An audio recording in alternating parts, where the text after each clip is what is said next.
అడియేన్ శరణాగతన్ తావడియే తలైమడే అంటూ అల్వారులు తమ పాశురాలలో తిరువడుల గొప్పదనం గురించి అద్భుతంగా కీర్తించారు. భగవంతుడికి భక్తుడు చేయవలసిన నిజమైన సేవ ఇది. ఈ సేవ మొక్కుబడిగా కాదు, హృదయాంతరాలం నుంచి రావాలి. బాల్యం నుంచే ఇటువంటి సేవలు చేసేందుకు ప్రయత్నించాలి. మనసును ఆ దిశగా అడుగులు వేసేలా తల్లిదండ్రులు ప్రేరేపించాలి.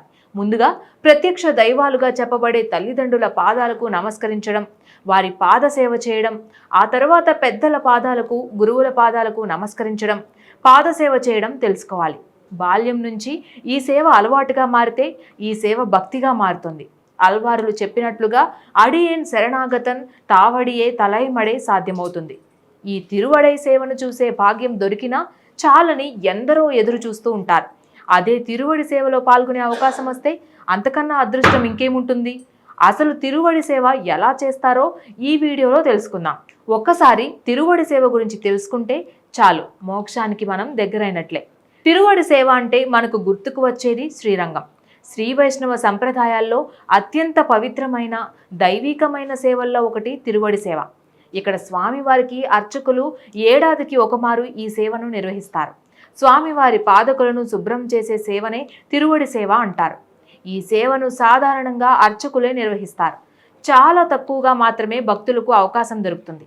సేవలో పాల్గొనే అవకాశం లేకున్నా కనీసం ఈ సేవ చేయడాన్ని కన్నులతో చూసినా చాలు, ఆ జన్మ తరిస్తుంది. ఈ సేవ భక్తికి, మనల్ని స్వామికి పరిపూర్ణంగా సమర్పించుకోవడానికి చిహ్నం ఈ సేవ. అల్వారుల్లో ఒకరిగా చెప్పబడే ఆండాల్ స్వామిని ఈ విధంగా సేవించి ఆయనలో ఐక్యమైంది.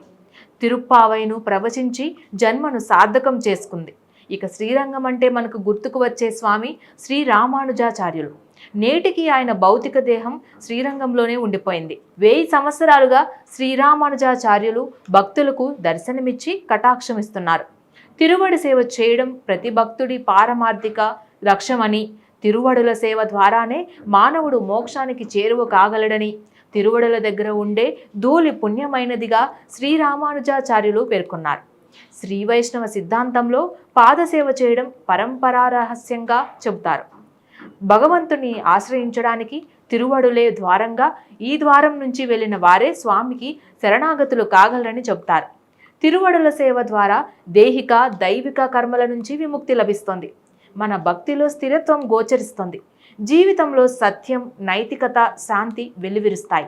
స్వామి అనుగ్రహం ఎల్లప్పుడూ మనపై ఉంటుంది.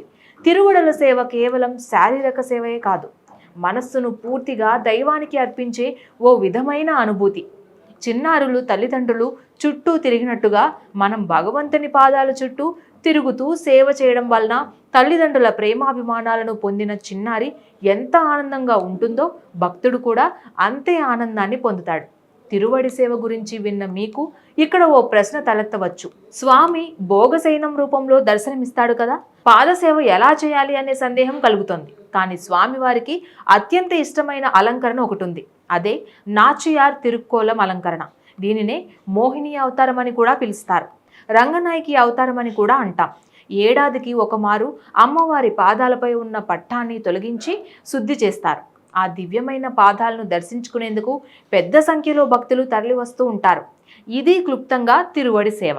Please subscribe to the channel and download the Politicos app from the links in the description.